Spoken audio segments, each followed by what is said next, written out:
Nepal, a hidden gem of South Asia, a birthplace of the Lord Buddha, a country of 1,000 stupas, magnificent nature and challenging treks.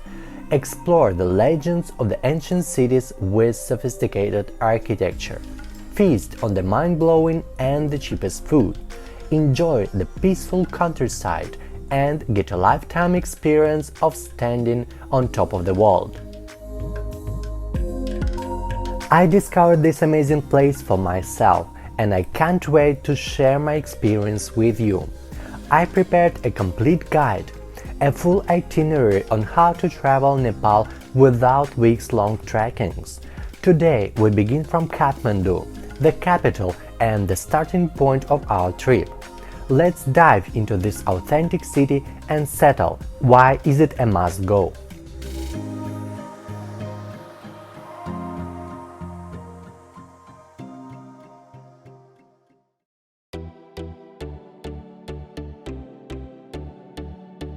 Why should I travel Nepal, will you ask me? Honestly, I didn't know the answer even landing here. It was never in my bucket list. My friends and I have actually planned a big Europe trip this summer, but after Italian embassy has rejected our visas, we had to urgently change our plans. Considering our budget and a wild need to see something but another Southeast Asian island, our eyes have fell on Nepal. And just like that, we signed for a very best and unknown travel experience in our lives. Of course, Nepal is well known for its trekking roads. They require a few weeks of your time, a serious physical preparations and some special equipment. We had neither of those. And here the question came. Can we enjoy this country without trekking and still see all the beauty? So the answer is yes, we can. And I will show you how.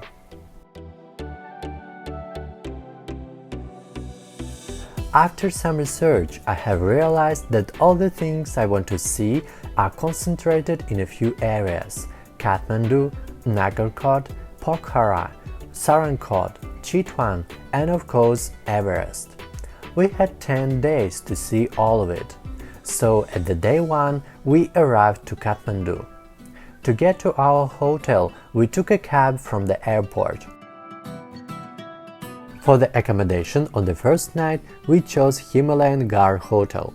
It's very affordable, conveniently located in the very heart of Thamel area, very clean, has nice and helpful staff and awesome rooftop restaurant. The manager of this hotel has actually helped us to book other services for our trip. He was very helpful and has shown us a good care. Though we booked only something we couldn't do on our own, because we like to explore new places ourselves. And so we did. After the morning routine, we went for some quick but very delicious brunch at the King's Resto and Bar. The place is just 5 minutes walk from our hotel. Here we discovered how enormously yummy the local food is and how very cheap the prices for it are. Seriously, it's a question of a few dollars. We have just arrived to a gastronomic paradise. After delightful time at this highly recommended restaurant, we headed to our first sightseeing place, called Single Tree. Single Tree is located just 15 minutes drive from Thamel area. We used a taxi to get around. You can easily call it via InDriver app. The price around the city was never over $5. The area around is very scenic, so we made a few stops on the way to enjoy the beauty and have finally arrived to our destination. Single Tree is some sort of a cafe restaurant with a few attractions, such as a giant swing and glass bridge. The place turned out to be a way too popular among the locals, but they mostly come here for the attractions and not to behold the view or enjoy the food. They just buy a ticket to the swing or the bridge, dress up and make some TikTok. I guess we were early visitors there, ordering some coffee, which unfortunately wasn't very good. Obviously, the target is selling the tickets and not providing the service. It's a pity because the place is stunning. You can see the whole Kathmandu from there. The height is just perfect to create a wonderful picture of a southern colorful houses which you can enjoy from a bird's eye view. So I can't recommend this place for chill vibes or perfect dining, but it was definitely interesting experience to watch locals leisure. We stopped by for a while and headed to our next destination.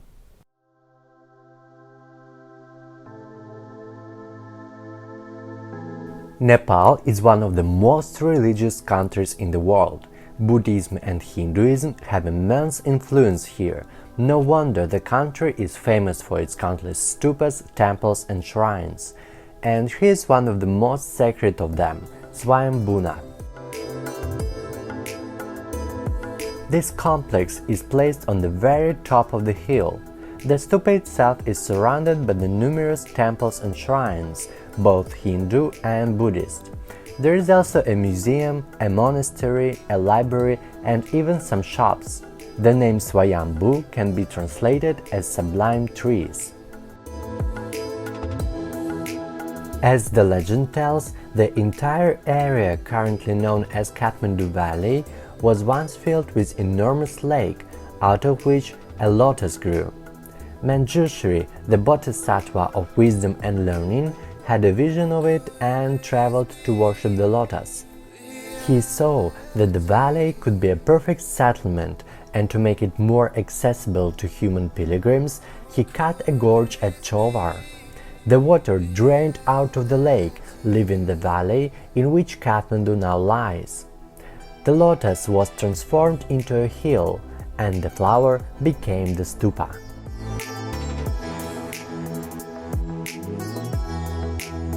You can also find countless monkeys jumping around the temple.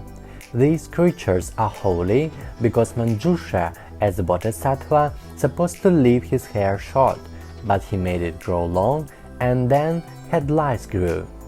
Believe it or not, but those lice have later transformed into these monkeys.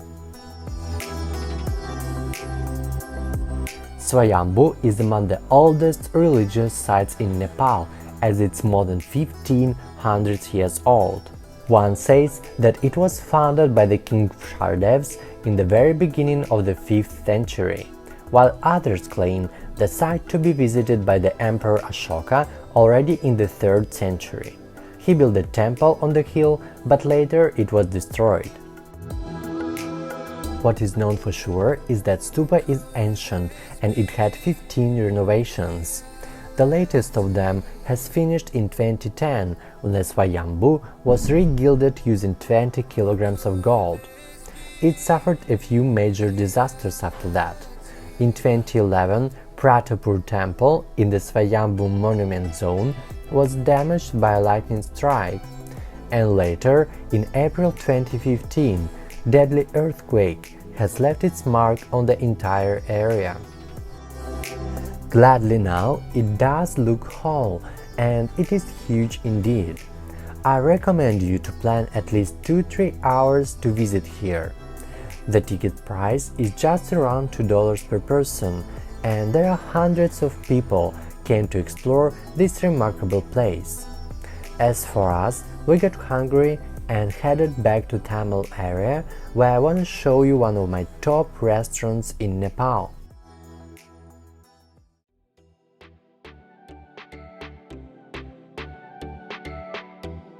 Mitho Cafe and Restaurant was located in a walking distance from our hotel. The environment here is outstanding. You can really feel that you are sitting in a very historical place, and from the balcony on the 2nd floor you can enjoy the vibes of the city. As for the food, it's unforgivably cheap and indescribably tasty. The portions are huge and served beautifully. Spending just $4 per dish, I bet this is one of the best places to enjoy Nepali or Indian cuisine in Kathmandu.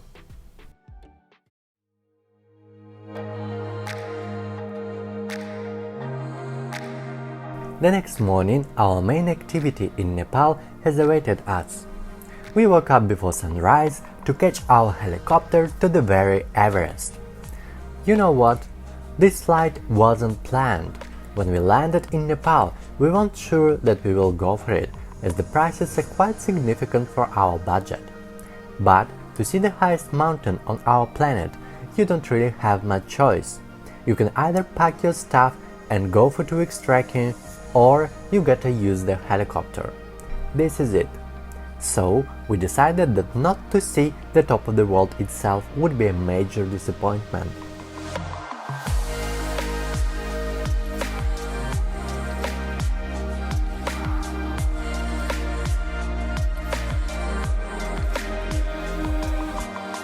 As turned out, there are many helicopter companies are operating such tours. It can be joint or private.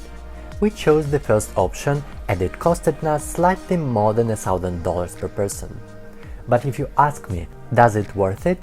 I will tell you that yes, every single cent. So, the trip starts from Kathmandu airport. The transfer from the hotel was included. The helicopter company staff met us at the airport and escorted to the counter where they checked our weight. Next, we took a jeep that drove us through the entire airport to the place where the helicopters are based. We grabbed some coffee there and finally it began.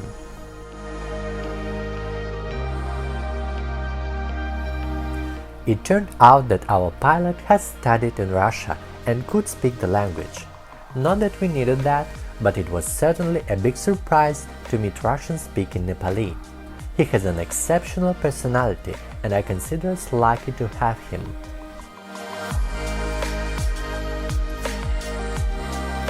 The total length of the excursion is over 5 hours, so it's actually quite long. There are a few stops on the way, including the nearest to the Everest airport in Lukla, that considered the most dangerous in the world. It's surrounded by mountains and there is simply not enough space for the plane to take off without risk. But of course, the most exciting part has awaited us after a few hours of the flight, when we have finally arrived there. We landed under the very Everest, at the height of more than 5,300 meters above the sea level. It's the nearest to the mountain place the helicopter can go safely. And it is hard to describe my feelings when my feet first stood on this ground.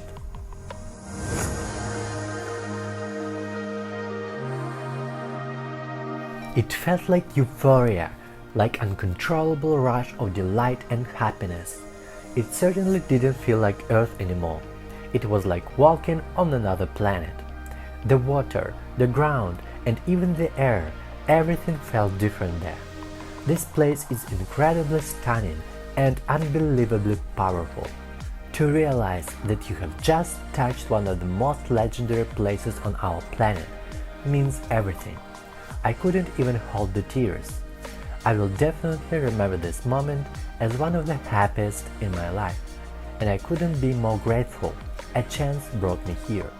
It made me certain that life closes one door for you only to open another, because sometimes you just need a hint.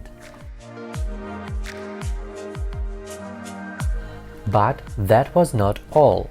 Our helicopter has also taken us to the nearest to the Everest hotel, where we had almost 2 hours of free time.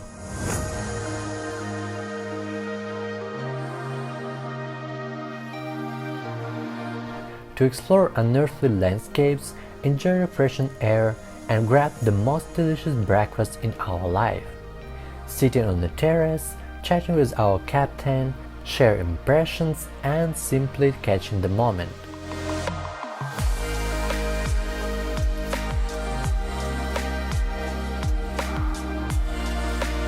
What else dare you to expect from the perfect holidays? Well, maybe to find adorable pony to pet.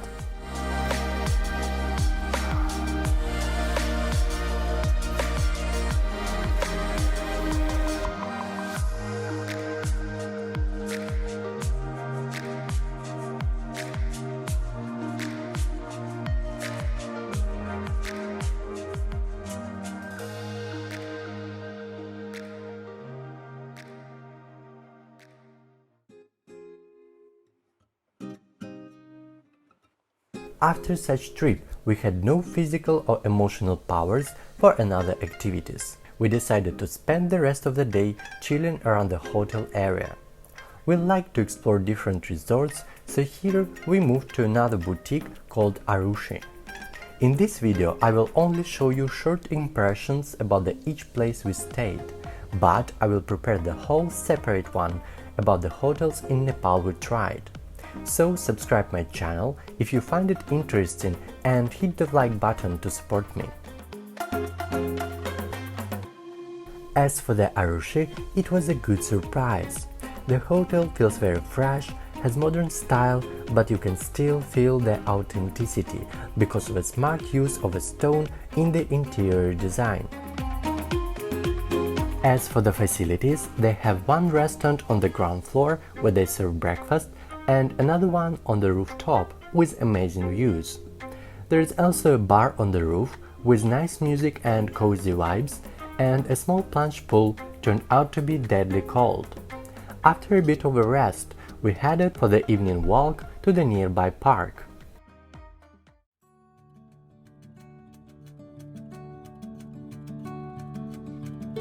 A garden of drinks, such inspiring and mysterious name for a public park. The place is located just nearby Tamil area and as turned out possesses quite a history. It was created in 1920 by the landscape architect and designer Kishore Narsingh. It features a design inspired by Edwardian style and considered one of the most sophisticated private parks of that time.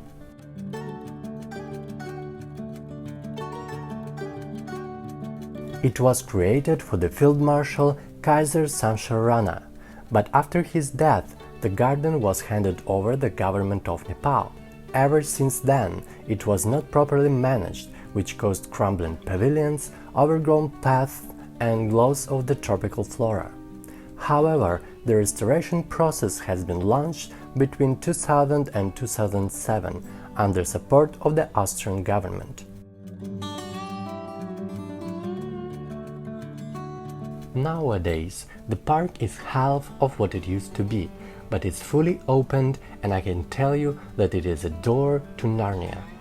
Unlike messy and busy streets outside the walls, inside the park is an oasis of peace and tranquility. Walking around fabulous pavilions, fountains and European-inspired features, you will definitely have a quality time to spend with your loved ones. We enjoyed here for a while and headed back to our hotel to catch the sunset at the rooftop and spend the evening over the wonderful food and some hookah.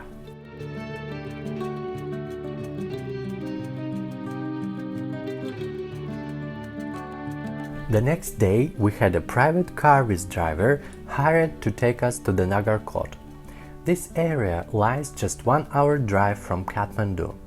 The road through the hills is spectacular. You will catch magnificent views and can make a few stops, including this breathtaking bridge above the abyss. The way to the bridge is quite noticeable from the main road. It might seem that it would be challenging, but in fact it's easily accessible. There are many locals coming to explore this site. The construction is suspension, and as a person who has a fear of height, I can tell you that walking through this bridge is terrifying and at the same time insanely impressive.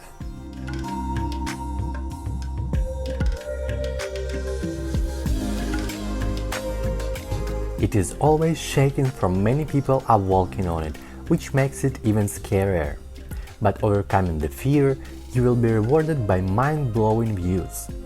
There is also a waterfall supposed to be somewhere below, but since Sasha has been left behind, we decided not to spend time searching for it, and after crossing the bridge, headed directly to our next stop.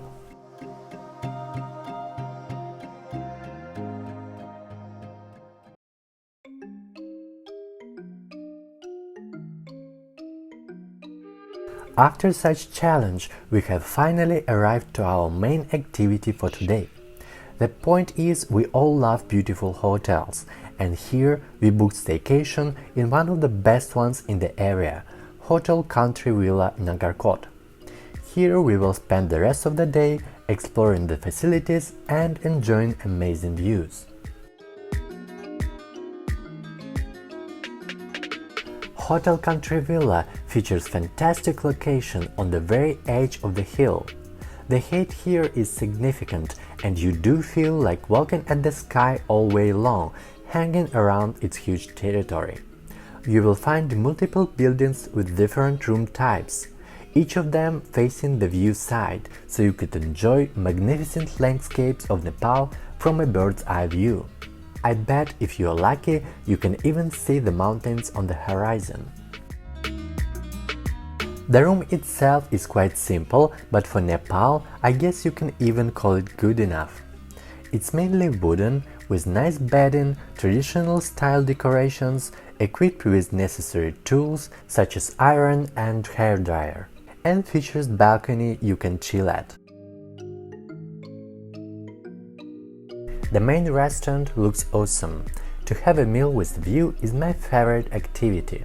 It wasn't great though, we had some issues here, but 80% of the time the food was great.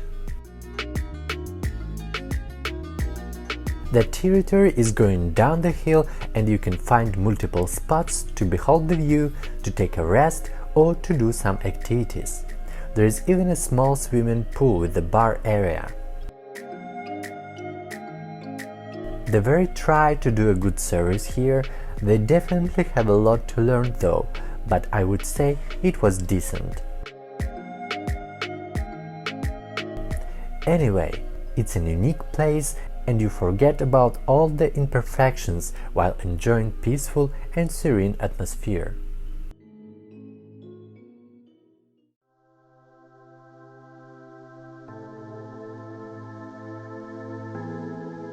Should I say it was amazing night and amazing sunrise. After enjoying our breakfast, we get to say goodbye to a wonderful Hotel Country Villa Nagarkot and headed next.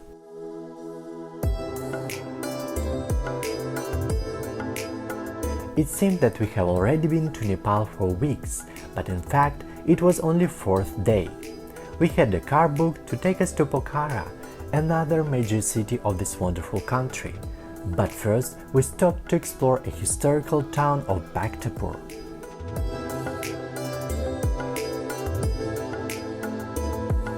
Bhaktapur is a small town between Nagarkot and Kathmandu.